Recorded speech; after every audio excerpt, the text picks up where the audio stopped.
Okay, for this video here, this is what I'm going to do. I'm going to play a clip for you, which is from Real Time with Bill Maher, about 23, 24 seconds worth of, which, by the way, I'll link the full monologue in the description box for you guys if you guys want to hear it. Then I'm also going to show you some other clips over the course of this video, and I'm going to explain to you guys why it is that these people, quite frankly, will never learn. Bad news for you. They don't have a monopoly on stupid. You wear Queers for Palestine t-shirts and masks 2 years after the pandemic ended. And you can't define woman, I mean person who menstruates.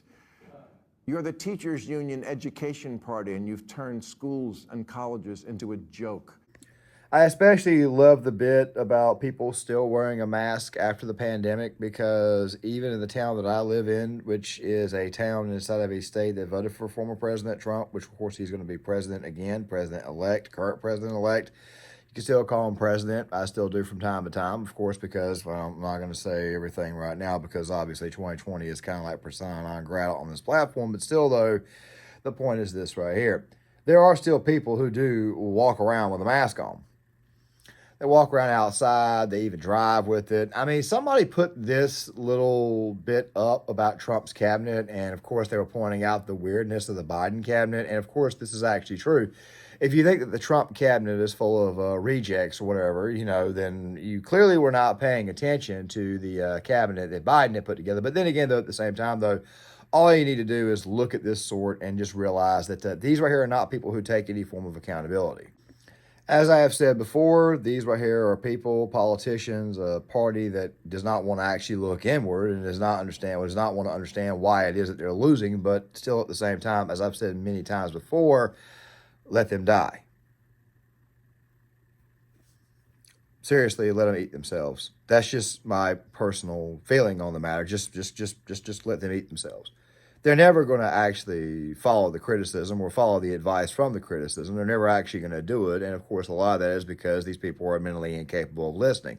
It's like what Don Jr. said after he was questioned on MS. He was questioned by MSDNC reporter after Trump was assassinated, his father, about the assassination. And of course, Don Jr.'s response the next day on Fox and Friends after the exchange was, these people cannot help themselves. And that's true. They really and truly cannot help themselves but to be this freaking stupid. Not classical liberals, not classical liberals. That is not what I'm talking about. I'm talking about the leftist media. These people will never learn their lessons. And of course, I said lessons as in plural because they've made so many daggone mistakes that you honestly have no choice but to consider it to be multiple lessons. Of course, it's completely plural, but still, though, this monologue is getting a little bit longer than I wanted to get, so let us go ahead and get on to the topic. So that little bit that you saw from Bill Maher is kind of a foreshadowing to a little bit later on this video. But don't worry, I put that clip there first because, once again, Bill Maher always finds a way to never take his own advice. But before we get started, make sure you guys please hit the like button. Please cut the notifications on for the channel so that way you guys are notified when videos are released. Also, you can follow me on Facebook. You can follow me on Twitter. And let's just go ahead and get into this. So, will the media ever learn their lesson? Are these people so stupid that they cannot think about the mistakes that they had made in previous times when Trump was running for president in 2015, going into 2016? Then he won. And of course, after Trump was removed from office, which is what I'll say, after he left, will these people ever learn their lessons? Well, I'm here to tell you guys right now that they more than likely will not. I have already spoken before about how the Democratic Party is dead at this moment in time and will probably remain dead for a very, very long time in a previous video. I also talked about the online left, even though there was one little detail that I did leave out in the video that was released on Saturday, but I will link it in the description box, and I'll probably come back to it a little bit later on this week when I talk about Cenk Uygur himself, which, of course, Cenk is also featured in this video too, because for whatever reason, he continues to tell his audience the wrong thing to tell them after a loss. The Democratic Party is collect as much donor money as possible, use that to win elections, mainly serve the donors, and of course, almost by definition, not the voters, but just serve the voters just enough to trick them into voting for you again and again and again while you're serving the donors 90%. Now, is anybody on television going to be that honest? Of course not, because they are the corporate interests. They are the establishment. It's like asking the fish, how's the water? He says, well, water. I want you to remember I want you to remember everything you just heard for not just the purposes of this video here, but also for the purpose of the video that will be coming out later on this week where we discuss the humiliation ritual of Cenk Uygur. So make sure you guys stand by for that. So what am I talking about as far as mistakes are concerned? Well, here's an example. And he's claiming a popular vote victory that did not occur. I mean, I think we heard some of that in the beginning of that speech, but did not occur to the size he said it. He may very well have a popular vote he victory when said all the by votes 7.1 million. That's not the case. That will not be the case. Yeah. And obviously, there are still a million plus, maybe 2 million votes to count out of California. I would imagine the national population. So Jim Acosta has gone ahead and come on out and said that Donald Trump did not win the popular vote, even though I'm showing you guys a graph of the actual election results right now. The only state that's actually counting votes, legal votes this moment in time, is the state of California. And they are almost out of votes. Not enough votes there to give Kamala Harris the popular vote win. This is kind of what I mean by these people not learning anything. You're going out of your way to undermine the president before he gets into office. It seems to me like they're already on their way to doing a massive delegitimization campaign, which I do believe will continue, at least on CNN. Let me explain what I mean by that. And don't worry, we'll come back to CNN because we got to go back in the past to kind of help further amplify what it is that I'm talking about. Right now, the word on the street is, and it's been widely reported, that CNN is going to be laying off a lot of its employees, a lot of its on-air personalities, people that they just can't pay anymore: Jake Tapper, Anderson Cooper, probably Jim Acosta, several others. However, the thing is this way. Oh, by the way, they also fired Chris Wallace, and Chris Wallace thinks he's going to be successful doing podcasting. Nobody cares about Chris Wallace, so whatever.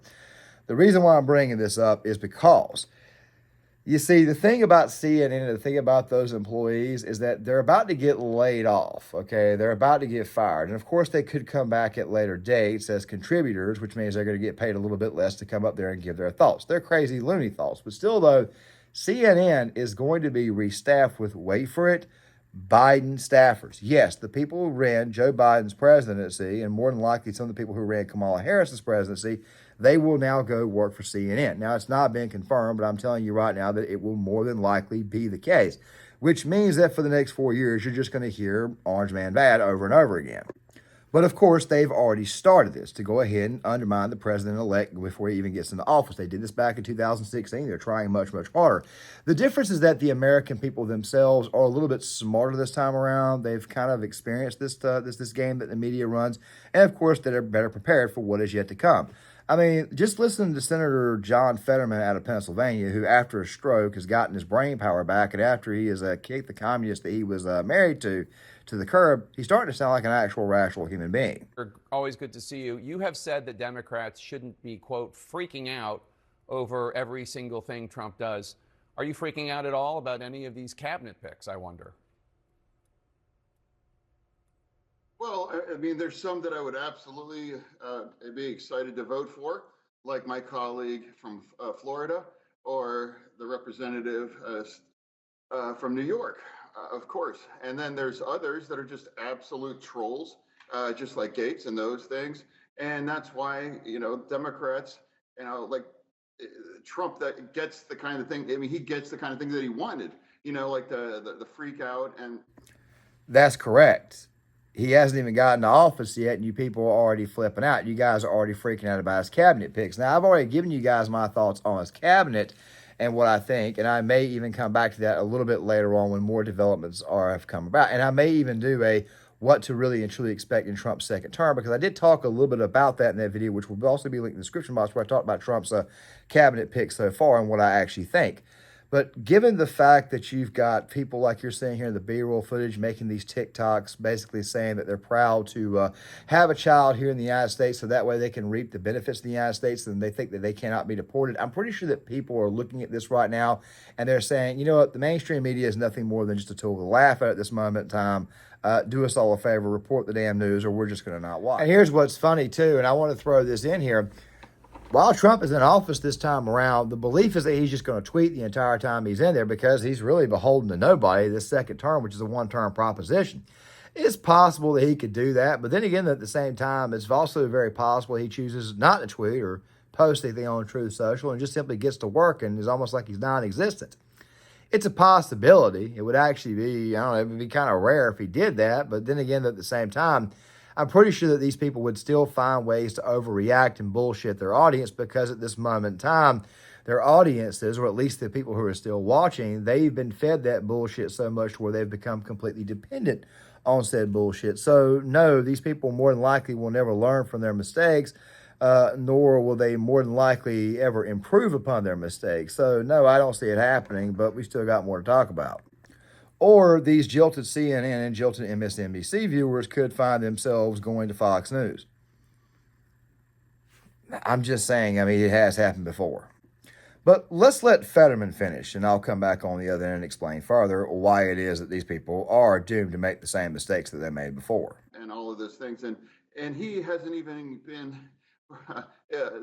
it's still not even Thanksgiving yet. And if we're having meltdowns, every tweet or every appointment or all those things, I mean, it's going to be 4 years. And just the last time I was on your network, I was warning about the jackpot, and I use that metaphor of the slot machine, the 777. And if Trump wins, then it's likely that's going to happen. He's going to get the House. We're going to have the Senate and the presidency, and the real jackpot is the Supreme Court. And that's been very clear that that's a strong conservative slant. So they can run the table right now, and at least for the next 2 years. Those are the things. If you really want to be concerned about that they have the absolute ability to run the table, at least for the next 2 years. And that's what I think we should all be concerned on, not small tweets or, random kinds of appointments. What Fetterman is telling them is that you've got to focus in on convincing the American people that you've got to take back Congress at the bare minimum in 2026. I did talk a little bit about this and why the Democratic Party is dead, or why the Democrats are dead going forward. And most of it's because Donald Trump really and truly scrambled these people's brains. John Fetterman is trying to get the Democratic Party, or at least he's trying to get the mainstream media to understand that we need to kind of moderate our positions a little bit. And I think what Fetterman is trying to do is he is trying to tell people you need to start accepting some form of common sense and stop being so daggone combative. And if you continue to be combative, we're going to find ourselves being the permanent minority. You dig? Or that is at least what it was that I got from that. If you guys feel any different, please let me know in the comment section. But just look at the issues that these people ran on. Look at the issues that Kamala Harris ran on. There weren't really any issues for her to run on. I mean, do you guys remember this little nugget from earlier this year that Erin Burnett, of all people, reported? In 2019, in what K-File found, she said she would cut funding to ICE, writing, quote, "Our immigrant detention system is out of control, and I believe we must end the unfair incarceration of thousands of individuals, families, and children. I was one of the first senators after President Trump was elected to advocate for a decrease in funding to ICE." Well, now, of course, she's touting the Biden administration's executive order to crack down on the border. K-File's Andrew Kaczynski joins me now. Andrew, that's pretty incredible on its own. Gender assignment surgeries, reassignment surgeries for prisoners, for inmates. This is why you lost. And there's also this little bit that came across my X feed. $10 million for Beyonce to step up and back Kamala Harris publicly. $5 million for Megan Thee Stallion. $3 million for Lizzo. $1.8 million for Eminem. I mean, is that normally how it goes? You spend $20 million, you get yourself in debt to try to get a bunch of rich celebrities on stage? I'd never seen that. Maybe I'm ignorant of the fact, but wow. The money that was paid to Sharpton, the money that was paid to Megan Thee Stallion, the money that was paid apparently to Oprah Winfrey, that's the story that I have not touched yet. And also to go on top of that, you also have Beyonce, you have all these other people that Kamala Harris and her campaign paid. Yeah, because that's what the Democratic Party does. They just simply hold their rallies where other people are having concerts at. But these people did not even perform. And I mean, I think I even did a video on this a while back about how it was that a whole crowd in Houston, about 30,000 people, were hoodwinked by the possibility that Beyonce knows, or they were led to believe that Beyonce would be doing a concert. But the only thing she did was come out with Kelly Rowland and run her suck for about 5 or 6 minutes. People left pissed off. People walked away. She'd also done this at an event in Wisconsin where Conover was set to play, but yet to turn into a Kamala Harris rally. This is kind of sort of what they do. Hillary Clinton did this too, but it just seems to me like this right here was a little bit more blatantly obvious, seeing how it was that there was no actual enthusiasm for Harris. But of course, that's kind of taking away from the topic at hand of why it is that these people will never learn. Kamala Harris has found herself to be $1.5 billion, $1.5 billion in the hole as far as owing the Democratic Party and the donors. The donors at some point in time are going to want to collect. You see, the donors are the ones who actually control the party when you really and truly sit down and think about it. Okay, they're the ones who actually sign off on who the nominee is, who the hell they're going to give their money to. If the donors are pissed off about the previous election, which of course is also this past election, they're probably going to be pissed off where they're going to demand a little bit more of the candidates in the next coming elections, which of course brings me back to the point that these people will not learn their lesson. And the biggest reason why they will not learn their lesson is because of their pundits. You see, pundits are kind of like the talking head, kind of like the voice for the party itself, not like a direct voice, but they're sort of the people who run the propaganda game, or they run the other side of the propaganda game. You have the mainstream news outlets, and then of course you've got shows like, say, Real Time with Bill Maher, or Late Night with Jimmy Kimmel and Jimmy Fallon and all these other non-comedians who claim to be comedians. The fact of the matter is, this right is exactly how large the Democratic Party propaganda wing is. That propaganda wing was absolutely wholly rejected this past election cycle. However, it is true when you actually look at the numbers that it could have been rejected much, much harder. I have my own suspicions on why that's the case, and no, it does not involve the F word. I just need to look a little bit deeper into the numbers. Like I said, until we start to move into a different direction, we're still doing a bit of a post-2024 mortem, still doing a bit of a post-2024 election, autopsy, and of course responding to a lot of the craziness that we're hearing right now, and of course also some concept videos too. The point is this right here. The punditry class is failing the Democrats as well, and let me give you an example of why. And an example of why this is the case, the best example of the world, the guy I played at the very beginning of the video, Bill Maher. Bill Maher had Mary Katherine Ham on the other night, and Mary Katherine Ham is like the low Republican right now who's trying to tell the Democratic Party that you need to stop overreacting to everything that Donald Trump tweets. You need to kind of like chill out. You need to kind of relax. I'm going to play this bit. There's going to be headers over it, of course, because the Max logo is in the video itself, meaning that obviously it's going to be copyrighted, but of course I got to put a header on it. I want you guys to pay attention, listen very carefully to what Mary Katherine Ham says, and then I want you to pay very close attention to how Bill Maher responds to it, because this right here is all the evidence that you need about this quote-unquote political party going forward, and also that includes the media. Reactions to Trump are overreactions. And I do think that observing a Trump presidency and having been in the press when we did it the first time, it does require some emotional discipline and not to jump at every single thing and assume it is absolute worst that it could possibly be. Because I don't think, particularly as a news person, you're not serving people by giving them 11 at all times. And one of the reasons that people do not parse and do not listen to Democrats about the threats that they say Trump poses is because they've said every single thing he's ever done as a threat, while, by the way, they're threatening him with the criminal justice system and abusing it in ways they should not. And so it makes people go, and I think this electorate was it makes people go, y'all are full of shit. But it does. This was a y'all are full of shit electorate. It does beg the question, what do you do if the president, hypothetically, did commit some crimes? Guys, that last little bit, I don't know if you guys heard it or not, but the way Bill said that, if a person had really and truly learned their lesson, or really and truly felt that it was time for a political party to stop overreacting, they would not have said what Bill just said. How do you talk about a president who hypothetically... Okay, I want to say this, okay? I'm going to say this for like the millionth time. One of the biggest reasons why I talk about Bill Maher on this channel when he does have some stuff out there, or I at least talk about him on Mondays, is because there are a lot of people out there in the country that believe that Bill Maher is changing. Bill Maher is not changing. If anything, Bill Maher is way more Trump deranged than a lot of other people out there who have literal Trump derangements. The fact of the matter is the American people have had enough. But these people, like I said before, they don't learn.